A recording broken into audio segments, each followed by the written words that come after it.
सरायकेला खरसावां जिले में लोकसभा चुनाव में शांतिपूर्वक मतदान के लिए डीआईजी मनोज रतन ने जिला पुलिस कार्यालय पहुंचकर सभी पुलिस पदाधिकारी के साथ बैठक की। डीआईजी ने चुनाव की तैयारी के संबंध में समीक्षा की। लगभग 1.5 घंटे तक ये वार्ता चली।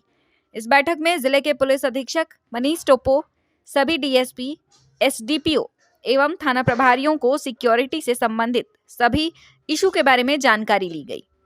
इसके अलावा अब चुनाव से संबंधित अन्य विभागों के साथ होने वाले कोऑर्डिनेशन के बारे में जानकारी दी गई। उन्होंने कहा कि सरायकेला खरसावां जिले में 2 चरणों में लोकसभा चुनाव होना है। इसमें 1053 मतदान केंद्र बनाए गए हैं। जिले में एसएसटी एवं एफएसटी भी कार्य कर रही है। इंटर स्टेट बॉर्डर पश्चिम बंगाल बॉर्डर पर निरीक्षण कर वहां भी सुरक्षा को लेकर तमाम इंतजामात किए गए हैं। उन्होंने कहा कि सरायकेला खरसावां जिला नक्सल इफेक्टेड जिला रहा है, इसलिए जिले में चुनाव के दौरान सुरक्षा व्यवस्था काफी मजबूत रहेगी। उन्होंने कहा कि बाहर से आने वाले फोर्स के लिए भी तमाम इंतजाम किए गए हैं। आज मैं यहाँ पे लोकसभा चुनाव 2024 के समीक्षा के लिए आया था। सरायकेला डिस्ट्रिक्ट में 3 पार्लियामेंट्री कॉन्स्टिट्यूंसी पड़ती है, जिसमें 3 असेंबली कॉन्स्टिट्यूंसी आती है। करीब 1053 बूथ्स यहाँ पे रहेंगे और 2 फेजेस में यहाँ पे चुनाव जो है वो होने वाला है। तो जो भी सिक्योरिटी से संबंधित इश्यूज़ थे, चुनाव से संबंधित जो समन्वय अन्य विभागों से होता है, उससे संबंधित दिशा निर्देश सभी थाना प्रभारी, डीएसपी और इंस्पेक्टर्स को दिए गए। मेरे साथ में एसपी सरायकेला भी मौजूद थे।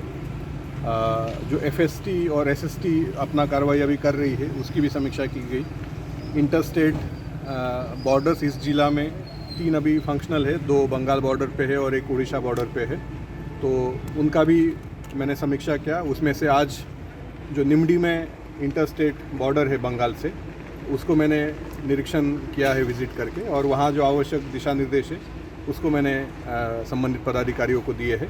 मुझे पूर्ण विश्वास है कि हम लोग जो आगामी लोकसभा का चुनाव है बहुत ही निष्पक्ष तरीके से और शांतिपूर्ण तरीके से पूरे कोल्हान रेंज में करा पाएंगे। क्षेत्रों के लिए हम लोग की अलग रणनीति रहती है, चूँकि सरायकेला का भी कुछ एक पार्ट पहले से नक्सल अफेक्टेड रहा हुआ है, तो उसके लिए इलेक्शन कमीशंस के भी गाइडलाइन है, और जो भी बाहर से फोर्सेस आएंगे, सीएपीएफ आएंगे, उसके लिए जो भी अरेंजमेंट्स करनी है, उनकी ब्रीफिंग करनी है, उसके लिए भी हम लोग रेडी है।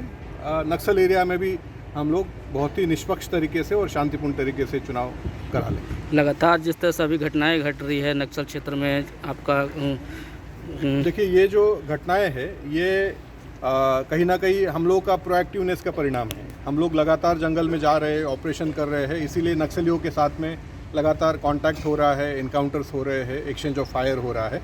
तो कहीं ना कहीं ये पुलिस अभी इलेक्शन के पहले जो प्रिपेयर्डनेस होती है, हम लोग जो तैयारी करते हैं चुनाव की, उसका ये नतीजा है। इसको मुझे लगता है कि नेगेटिव वे में देखने की ज़रूरत नहीं। सर, खरसावां में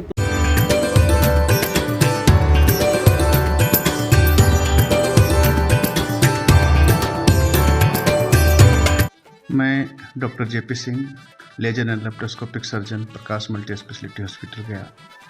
मैं इस होली के पावन अवसर पर मैं सभी देशवासियों, राज्यवासियों और गयावासियों को होली का हार्दिक बधाई देता हूँ।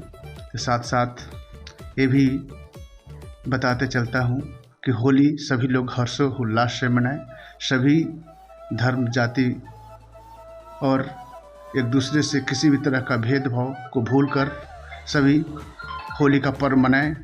लेकिन होली में एक सावधानी बरतें, रंग अबीर खेलें, लेकिन सावधानी से खेलें, किसी को कोई नुकसान नहीं हो।